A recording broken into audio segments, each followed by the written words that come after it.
The most significant businesses in the world today were founded in China in recent decades in order to create everything more cheaply. This resulted in countless advantages for the Chinese, helping their nation rise to global prominence, as well as for us, because these businesses could supply us with high-quality goods at low prices. However, these same businesses are now departing China for the first time ever. Yes, as you may have heard on the news, the businesses that created the present Chinese empire are leaving their factories and moving to new nations.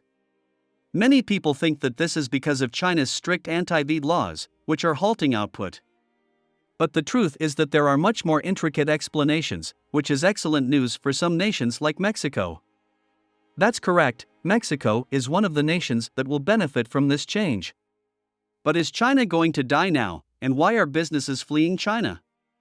In this video, we'll respond to all of your inquiries and examine how this migration presents Mexico and other nations with a fantastic chance.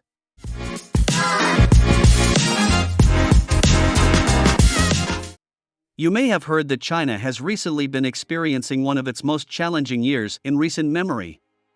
China was able to control COVID, but because its populace is not immunized, it is now suffering. Within China, the virus has spread like flames. The government enacted the strictest regulations ever recorded in order to manage the situation. For instance, the complete population of Shanghai was imprisoned for more than a month last year, which infuriated the populace. People responded by protesting in the streets and demanding that the president step down, which has never occurred before. China is also dealing with a variety of economic issues. The nation is in a precarious financial position and is no longer experiencing the ferocious growth it once did. There is a massive bubble in home values that could pop at any time due to how quickly they have increased. The entire building industry is at a standstill, and businesses are going out of business as a result of this slowdown and the real estate bubble. The largest construction company in China at the time, Evergrande, provided a fantastic example a few years back. Last but not least, China is also struggling with a very severe demographic issue, where the population is aging and not being replaced. In conclusion, China is dealing with three extremely severe issues. Political difficulties. Both population and economic issues. Due to all these issues, a large number of Chinese citizens are emigrating from their nation. However, for the first time ever, international businesses with multi-billion-dollar factories are now leaving the nation. 90% of UBS bank executives in China are moving their production out of China or planned to do so by 2022, according to a poll conducted by the bank. Apple, Dell, Hewlett-Packard, Nike, and Adidas are just a few of the large corporations that have openly announced their exit from China. And trust me, those are statements that should not be overlooked. Private businesses were the only thing that allowed China to transform from one of the poorest nations in Asia to one of the wealthiest and a global superpower. Therefore, the news that these corporations are closing their factories in China is negative for the Chinese government as well as the country's economy. Additionally, moving to other nations is not at all inexpensive. Due to their multi-billion-dollar investments in China, these companies had to construct cutting-edge factories, hire and educate thousands of workers, and then modify the infrastructure that facilitates the transportation of these goods. Therefore, this move will not be quick or inexpensive. However, despite all of these factors, businesses chose to exit China. That raises the first query: why would these businesses depart from China while leaving behind such factories? The first reason is because of the anti-COVID measures of the Chinese government. As you may already be aware, the Communist Party controls China. They have total control over the nation, and because of this authoritarian system, the government is able to enforce extremely strict regulations on its people. The Chinese government applied the strictest restrictions during the pandemic, preventing citizens from going outside and forcing anyone who was infected to be locked up.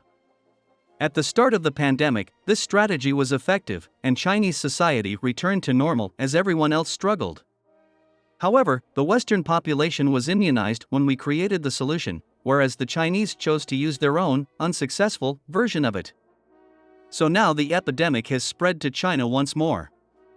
In 2022, there were several outbreaks, which prompted the government to reimpose its stringent restrictions. In addition to causing a commotion among the populace, these containments led to a total shutdown of industrial production and logistics in China. For instance, Shanghai, the most significant port in the world, was totally closed during the closures. The thousands of international businesses with the majority of their production in China suffered enormous losses as a result. Now, businesses want to leave China as a consequence. But that is just one of them. The second reason is that manufacturing in China is no longer as inexpensive. What was once a labor-cheap nation has now evolved to the point where manufacturing in China is no longer profitable. What's the cause? China's labor is no longer as inexpensive. Here in this chart you will see how much labor costs in Chinese, Mexican and Vietnamese factories. As you will see, since 2016 labor went from costing $4.99 an hour to over $6.50, while in Mexico this is $4.80 an hour, in Vietnam is $3 an hour. In addition, the previous administration of President Trump placed tariffs on goods coming from China. This included products manufactured in China by foreign companies. In any case, the Biden government has chosen to maintain these tariffs. While nations like Mexico and Vietnam do not have these tariffs, they increase the cost of importing all those goods into the United States. If you are enjoying this video and want to be aware of new videos, subscribe to this channel and turn on notifications. Chinese labor costs are therefore no longer as cheap and are actually rising. This adds to the list of reasons why companies want to exit China, along with the tariffs on imports from China. However, the current socio-political climate around the world is the final factor driving businesses out of China. The global economy suffered greatly from the conflict in Ukraine. All natural commodities saw a sharp increase in price. But it was international businesses operating in Russia that actually suffered economic losses. Foreign businesses were forced to flee Russia quickly after sanctions were placed on it by the United States and Europe. All of their plants, offices, and structures had to be sold. Who do you suppose purchased those assets? Nobody else but the Russians, and at a discount.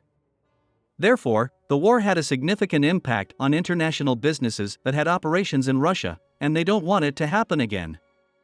The possibility of sanctions from the United States and Europe against China is greater than ever now that China is considering an invasion of Taiwan and is backing Russian actions. Furthermore, there is a greater than ever chance that China and the United States will engage in a wider war. Therefore, businesses want to escape this at all costs, and the US government is also urging US businesses to move their production from China to nations like Mexico. So there you have it, an additional reason for why Chinese businesses are moving abroad. How this will impact China is currently the big issue. First and foremost, it's crucial to remember that even if businesses have declared their intention to exit China, the transition will likely take several years. Therefore, we won't notice any impacts right away. The impacts won't be felt for 2 to 5 years.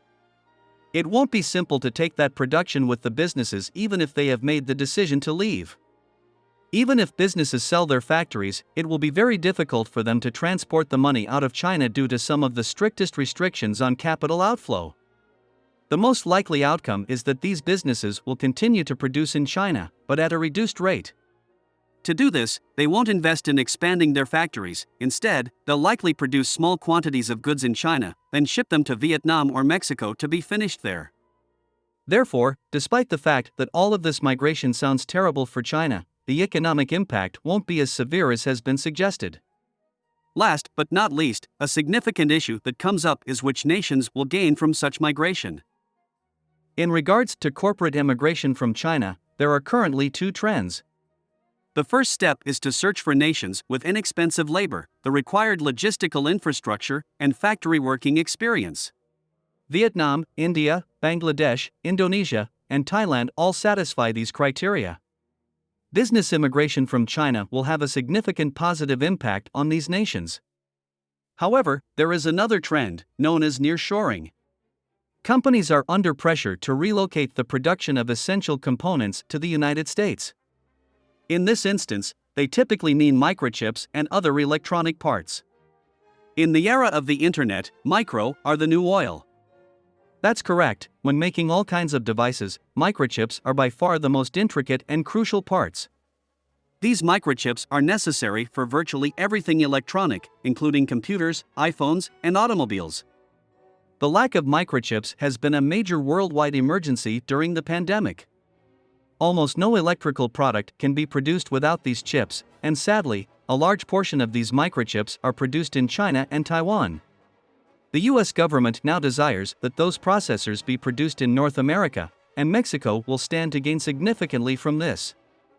The United States' new factory is in Mexico, as you may have learned from my prior video. Nearly 80% of all Mexican shipments go straight to the US. And this time, instead of discussing raw materials or commodities, we're talking about cars and gadgets. Mexico is one of the top producing nations for both automobiles and electronics, and now that businesses are moving out of China and there is pressure on the government to increase output in North America, Mexico will be the true beneficiary of this movement. In light of this, I must ask, do you anticipate seeing made in Mexico rather than made in China on future products? Thanks for watching the Money Street, and don't forget to click the subscribe button for more financial videos.